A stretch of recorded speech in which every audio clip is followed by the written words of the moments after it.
کم عمر ځوانه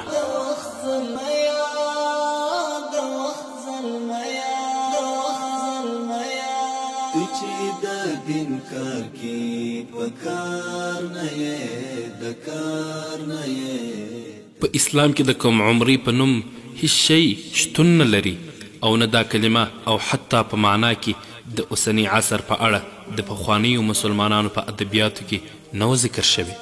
د کفر په پیروي مه کیږئ چې خپل اولادونه یې په ځوانۍ کې بدرنګه کړل او کم عمره ځوانان یې په عیش عشرت او د فحشي په فکر تربیه کړل.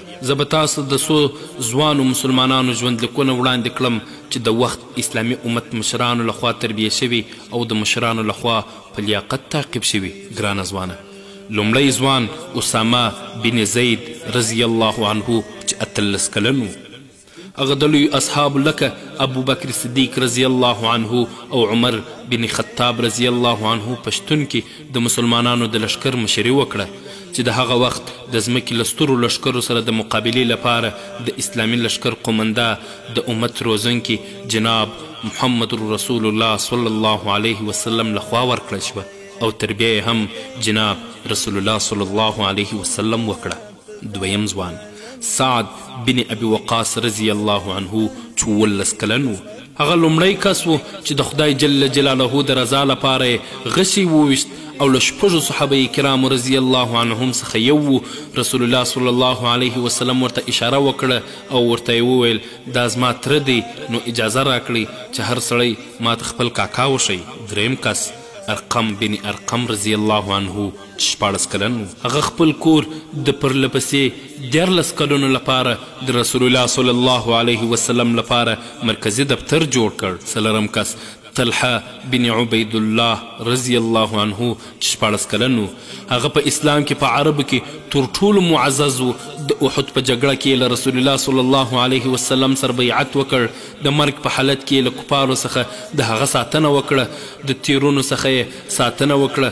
د خپل لاس سره یې تر هغه وخته پورې د هغه ساتنه وکړه چې تر څو ګوتې یې پل شوې. پنځم کس زبیر بن عوام رضی الله عنه چې 15 کلن و.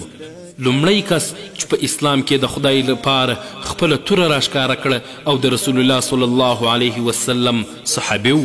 شپږم کس عمرو بن کلثوم رضی الله عنه چې 15 کلن و. هغه د تغلیب قبیلې سره تړاو درلود او په اړه یې ویل شوي که د اسلام راتګ نه وای د تغلیب قوم به یې خوړلی وای.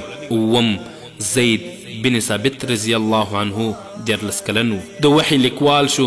په 17 شپو کې سریاني او یهودیت زده کړل. د رسول الله صلی الله علیه وسلم ترجمان شو. د خدای کتاب یې حفظ کړ او د قرآن کریم په طالب کې یې ونډه واخیسته. اتم کس محمد بن قاسم رحمه الله چې 17 کلن و. هغه د سند سیمه فتح کړه او د خپل وخت د یو لوړپوړي پوځي مشرانو څخه و. نم کس عبدالرحمن ناصر رحمه الله چې 21 کلن و. د هغه دوره د اندلس د واکمنۍ طلایي دوره وه چې په ترڅ کې ناورین له منځه یوړل شو او یو بېساري سیاسي بیا رغونه یې ترسره کړه چې په خپله دوره کې تر ټولو ځواکمن هیواد شو تر دې چې اروپایي مشرانو د هغه محاکمه وکړه. نو ګرانه ځوانه، دا د اسلامي تاریخ هغه 15 کلن 14 کلن او 17 کلن ځوانان دي. ته د خپل ځانه سره سوچ و تا د 14 کلنۍ په 17 کلنۍ او په 18 کلنۍ کې د اسلام لپاره څه وکړل او کومه توره دې وکړه؟